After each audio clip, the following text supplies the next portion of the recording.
বিবাহকে কেন্দ্র করে গায়ে হলুদের অনুষ্ঠান এটি আমাদের সমাজে অতি পরিচিত একটি সংস্কৃতি।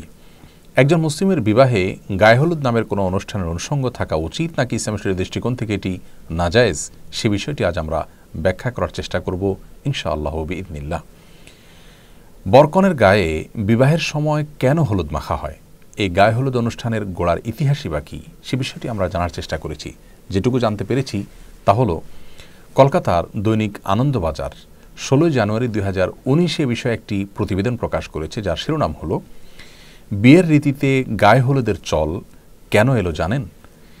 এই প্রতিবেদনে লেখা হয়েছে, হিন্দু বিয়ের রীতি অনুযায়ী বিয়ের দিন সকালে হলুদ মেখে স্নান করেন বরকনে। পুরাণেও হিন্দু বিয়ের রীতিতে হলুদের চল ছিল।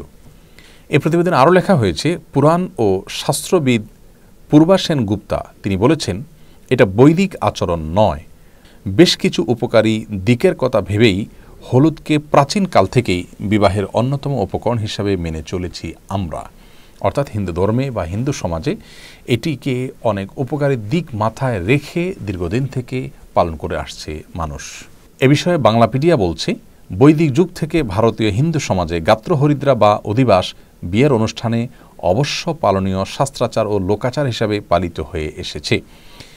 বরকনের দাম্পত্য জীবনকে যে কোনো ধরনের অকল্যাণ ও অপশক্তির অনিষ্ট থেকে মুক্ত রাখার কামনা থেকেই এসব লোকাচার পালন করা হয়।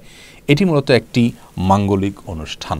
প্রিয় দর্শক, বিয়ের সময় গায়ে হলুদ বিষয়ে এই দুটি সূত্র থেকে যে তথ্য আমরা পেয়েছি সেটি একেবারেই পরিষ্কার, আর তা হলো যে এটি মূলত হিন্দুদের একটি সংস্কৃতি যা তাদের থেকে চলে এসেছে এবং এর পেছনে একটি বিশ্বাসগত দিক রয়েছে, তা হলো যে এর মাধ্যমে বরকনে নানা অমঙ্গল থেকে বেঁচে থাকতে পারে। হিন্দু ধর্মমতে বিভিন্ন প্রকার অপশক্তি আছে, সে সমস্ত অপশক্তির প্রভাবে মানুষ ক্ষতিগ্রস্ত হয়, সেগুলো থেকে বাঁচার জন্য তারা অনেক কাজ করে থাকেন, এটি তাদের ধর্মীয় বিশ্বাস।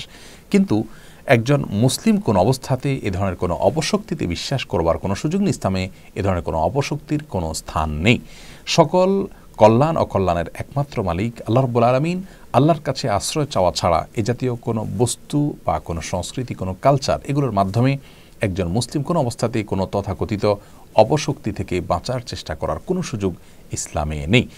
আমরা অনেকেই জানি যে এই গায়ে হলুদ অনুষ্ঠানে শুধু হলুদ নয়, বরং দূর্বা, তিল, সরিষা, আরও অনেক বস্তু ব্যবহার করা হয়ে থাকে এবং এর সবগুলোর কারণ হলো ওই যে এটাকে বলা হয়েছে মাঙ্গলিক অনুষ্ঠান, বিভিন্ন ধরনের অকল্যাণ থেকে বেঁচে থাকা এবং দাম্পত্য জীবনে সুখ শান্তি যেন হয় সেই জন্য এগুলো করা হয়ে থাকে।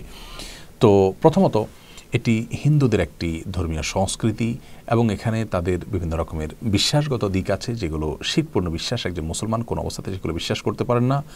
আর এর বাইরে যে বিষয়টি আমাদের সবারই জানা তা হলো গায়ে হলুদ অনুষ্ঠান মানে হলো নারী পুরুষের অবাধ বিচরণ, অবাধ মিশ্রণ এবং মেলামেশা।